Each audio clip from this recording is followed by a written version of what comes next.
نوې شان. تفسیر مدارک یو واقع لیکلی ده چې یو بادشاہ د قرآن تلاوت کول چې دې آیات ته څه وخت راغلی دی چې یسألوه من فی السماوات والارض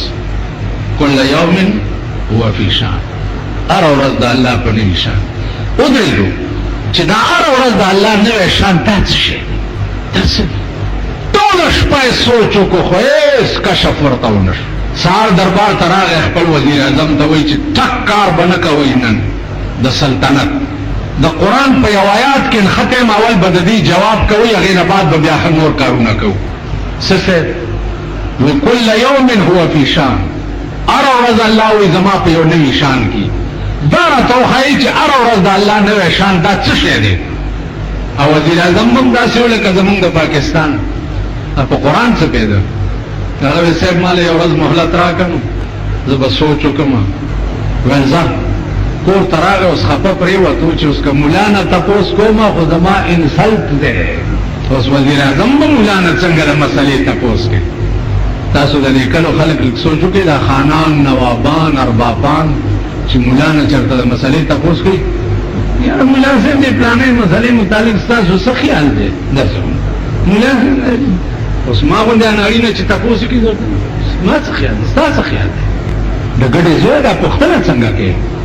راشه د سپي غوندې کښېنه د سپي غوندې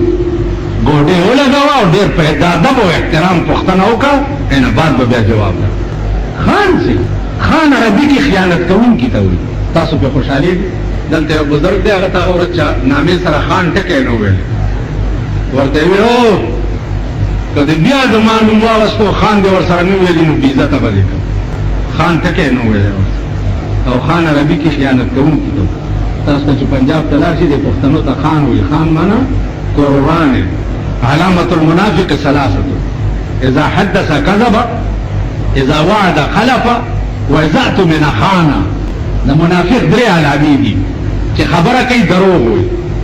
چې وعده وکړي خلاف کوي او اذا اؤتمن خان او چې امانت ورسره کېږي نو خیانت یې کوي. دا د منافق درې علامې نو خان عربي کې خیانت کوونکي ته مونږ پې خوشحالي. اوس وزیر اعظم دا سوچ کوي چې زه به اوس ملا نه څنګه تپوس کوم چې کل یوم هو فی شان څه معنا ده. غلام یو هغه راغی چې صاحب ولې خفه پروت یم ورته ویل بادشاه رانه یو مسلې پوښتنه کړې ده او زه خو پې والله که پوهېږم. ویل څه مسله ده؟ ویل کل یوم هو فی شان. الله وایي چې هره ورځ زما په یو نوي شان کې نو د هره ورځ د الله نوی شان چې دا دی څه شي. غلام ورته وایي وزیر اعظم ته چې قربان ما ولا بوزه بادشاه زه په دې پوهېږم. دا جواب به زه ورکړم. ویل زه وزیر اعظم هم پې نه پوهېږم ته څنګه پوهېږې؟ ویل جی دا قرآن ټول عمر د اوږې سینې په میراث کې راغلی دی. مالداري سینې چې د قرآن خدمت نه دی کړی. تاسو وګورئ دا قرآن چې زده کوي قرآن یادوي قرآن وایي د قرآن ترجمې زده کوي کتابونه وایي دا ټول اوږې سینې دي. نوابان خانان سرمایه‌دار کروڑپتیان د چا یو زوی دی ولیدو چې په مدرسه کې طالب دی او سبق وایي ولیدو چې وزیر اعظم وایي چې ډېره ښه ده زه چې ځو بادشاه ته ورغله. بادشاه ورته وایي چې مسلې پته دې ولګوله؟ وایي چې او جي. وایي څنګه؟ وایي زما دا غلام دی دا به جواب درکړي چې کل یوم هو فی شان. هره ورځ د الله په نوي شان کې چې دا څه شی. بادشاه داسې غلام ته وکتل چې وزیر اعظم پې نه پوهېږي او غلام پې پوهېږي. غلام ته وایي چې وایه هره ورځ د الله نوی شان دا څه شی دی؟ نو غلام ورته وایي چې تولج اللیل فی النهار وتولج النهار فی اللیل تولج اللیل فی النهار وتولج النهار فی اللیل تخرج الحي من الميت وتخرج الميت من الحي وترزق من تشاء بغیر حساب. اے بادشاہ ہر ورځ د الله نه کار دادی چې ورځ وي شپه پکې راننه باسي تیاره جوړه کړي. دا څوک کوي؟ بل څوک یې کولی شي چې الله شپه کې تې ورځ کولی شي؟ د دنیا داسې طاقت شته چې الله شپه راولي تې ورځ کې؟ هر ورځ د الله نوی کار او نوی شاندار شپوی ورځ پکې راننه باسي رڼا جوړه کړي ورځ وي شپه پکې راننه باسي تیاره جوړه کړي نوې کار دا تخرج الحي من الميت وتخرج الميت من الحي بل نوې کار هر ورځ د الله دې دا دی چې د ژوندي نه مړی پیدا کړي د ژوندي نه مړی پیدا کړي او د مړي نه بیا ژوندی راوباسي بادشاہ ورته وایي چې پرونبی خبره خو پوه شپه دا ورځ پکې راوړي وه او د ژوندي نه مړی پیدا کول او مړي نه ژوندی پیدا کول دا مې عقل کې رانله غلام ورته وایي چې بادشاہ قبله عالم چرګه ژوندی شی دی او هګۍ تې څه پیدا کړي مړه پیدا کړي هګۍ مړ شی دی چرګه پې کېني د پاسه 21 ورځې داسې پیسې نه مږي کر کر کر کر کر د شپې کټ لاندې د چرګه کینولي لګي आवाज واوره داسې په 21مه ورځ هګۍ په منځ دوه شي او ژوندی بچی تېر بل نوی کار راوړل د الله دا دی چې چرګه ژوندی شی دی هګۍ تې مړه پیدا کړي هګۍ مړ شی دی بچی تې ژوندی راوړي وترزق من تشاء بغیر حساب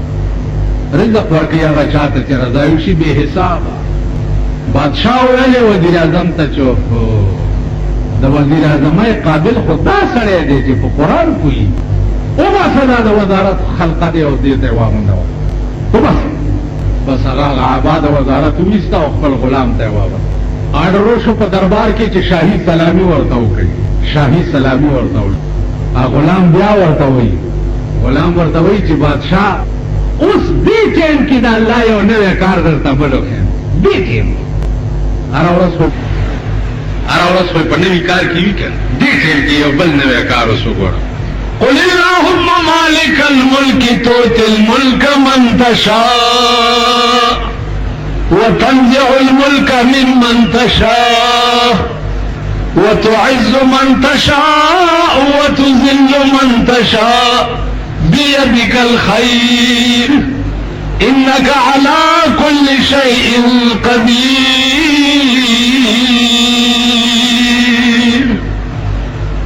اے بادشاہ په دې کې یو د الله نوی کار ستا په دربار کې دا وشو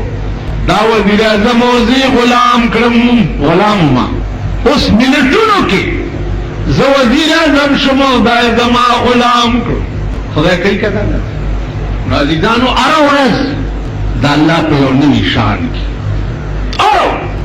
او په هر ورځ کې هر منټ دا الله نوی شان دې ته سوچ کوئ هر کار یې داسې دی چې هغه د انساني عقل نه بار دی د انسان د عقل رسایي هغې ته نه کېږي عزیزه واوره که ملا شوې هم د خدای په امتحان کې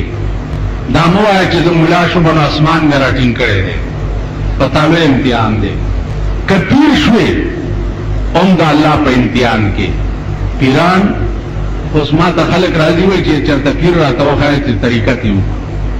ماله وایي نو بل ورځ یو ډېر تنګ کړم وایي چېرته راته وښایه ما درېیم اسمان پورې زه رسم او مخکې به درته شفارس کوم نو بل چا نه سله طریقه کې خو ما نه وکړه که په ارام کښېنه پیران کم دی وایي په ایمان چېرته شته شته تش لاس چې ورکړي داسې ټېله درکړي چې خپل یې ورپسې ماته شي وایي خدای دا ورک کړه چې ورک شي تش راغلی داسې ټېل دی وایي او چې په شیخانو یې واوړې او شیخان یې پوره کټي ساتلي که پیران کم دا امتحان دی که دولت خدای درکو دام امتحان دی که اقتدار خدای درکو دام امتحان دی حکومت درکو دا امتحان دی ولی تا پا حکومت کے ناس دی او دا حضرت عمر سنت بدنی ادا کری او تب جنت تلار شنا قسم پا خدای دی چی پا تبخی زان کیمہ کے اوے تلے چی دا جنت بونو نگوری حضرت عمر سنت سمانا غوړي ورته چاره وړه داسې ورته ګوري دا خو ډېر ښه شی خو زما دې په خدای قسمي که دا غوړي تر هغې پورې وخورم چې تر څو دا پته راته نه لګېدلي چې ټول قوم غوړي خوړلي دي ټول قوم نن دغه قوم د خدای په خړ سیلاب یوړی کي چې په دې 15 کاله کې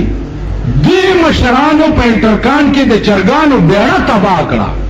تالا په مړه خېټه روټۍ ټیپر ګازره مولۍ دا نه میلاویږي او ته بیا هم په تسبو د دوی صفتونه کوي یو خان ته مې بله ورځ ویم مالې ویجي دا اذا زلزلت الارض زلزالها د زلزله کې ویل پکار دي ما ته وایي زلزله وه که نه تېره ورځ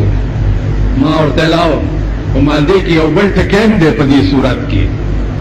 ویل څه مال دا ټکیم پکې دی چې واخرجت الارض اثقالها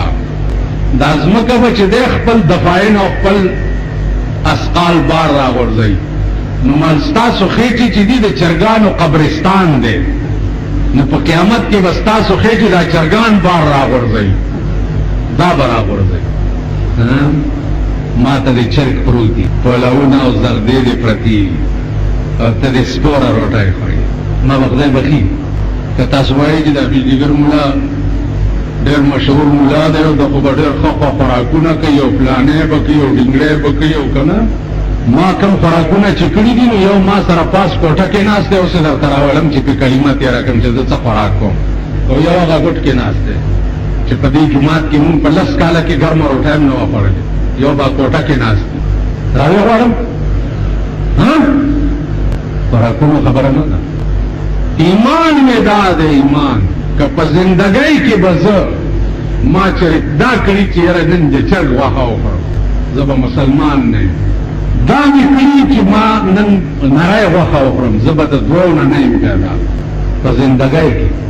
زما خوراک څه شی دی پیشتری شړشم کرخې لوبیا تور باټینګن برته مرته دا زما خوراک زما هغه خوراک نه دی دا د کافر بچو پسې چې تاسو روان دي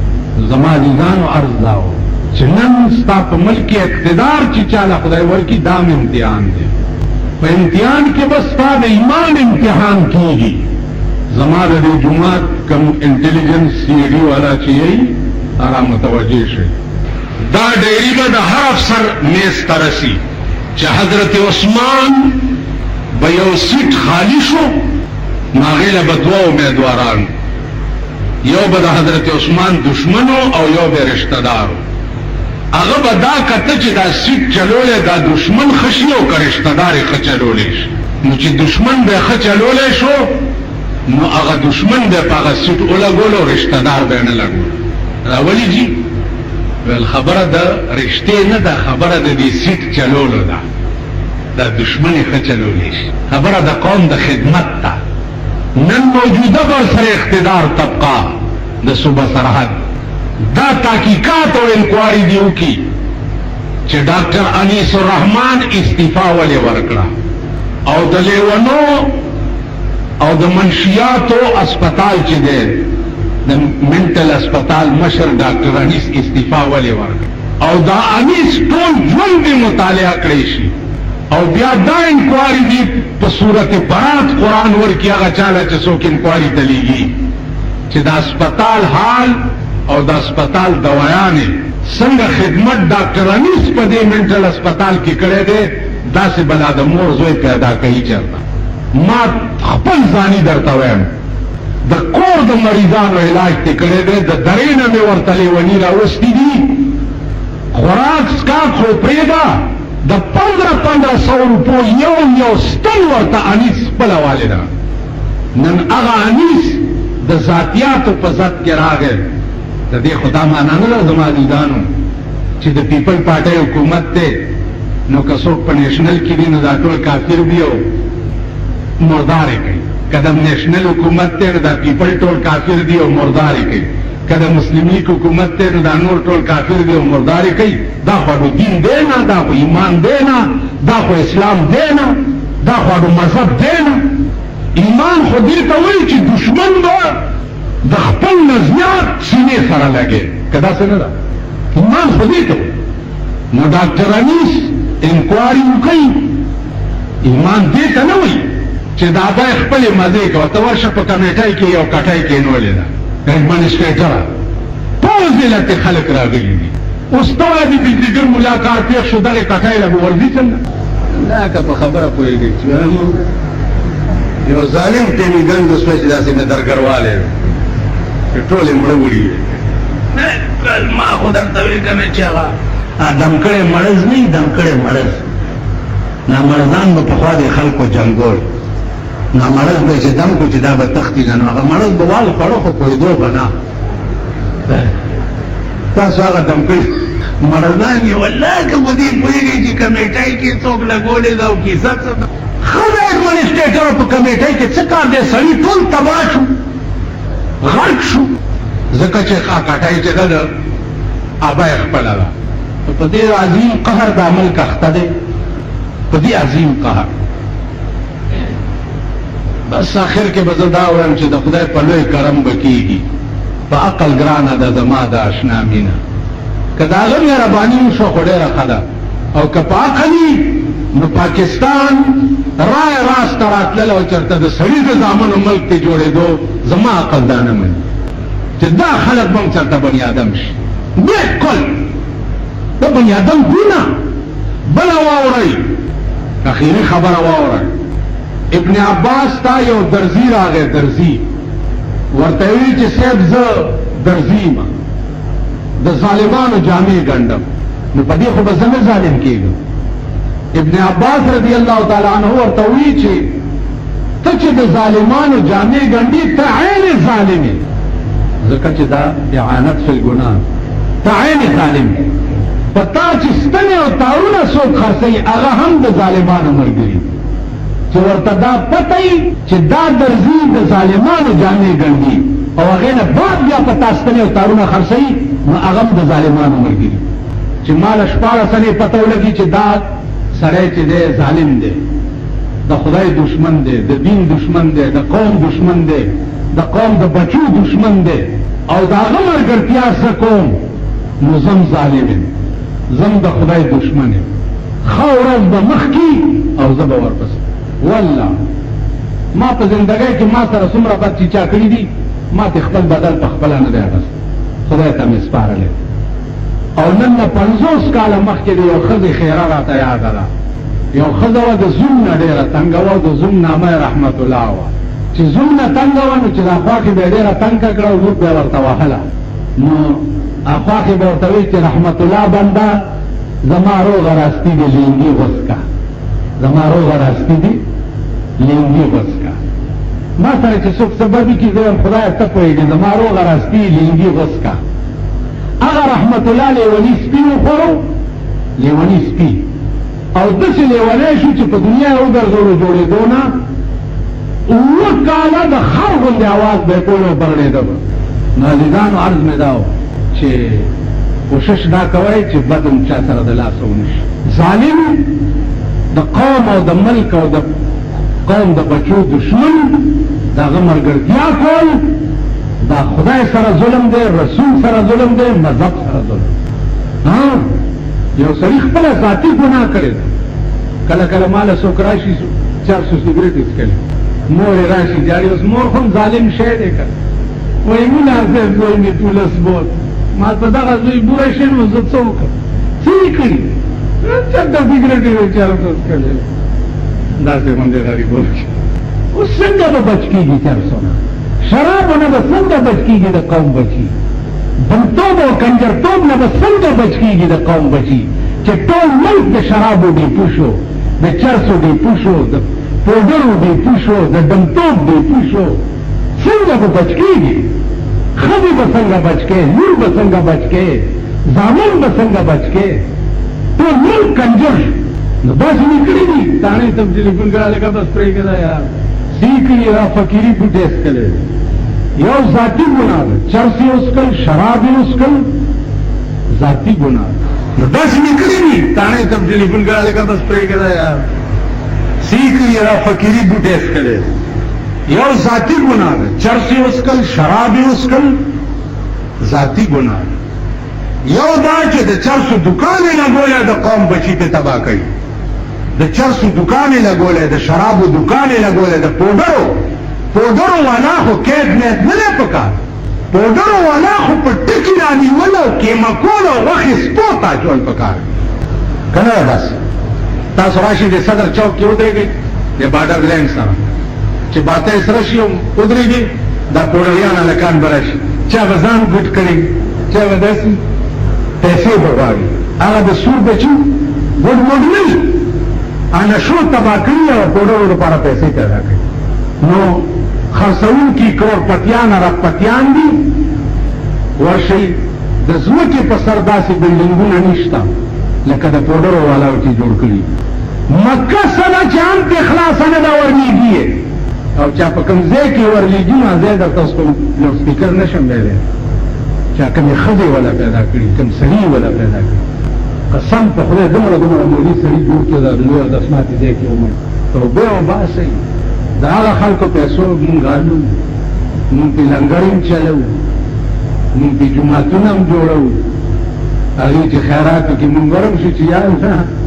عزت نور هم زیات کړي یا الله کور یې وران کړي د دله ښځه مټیزه بوځي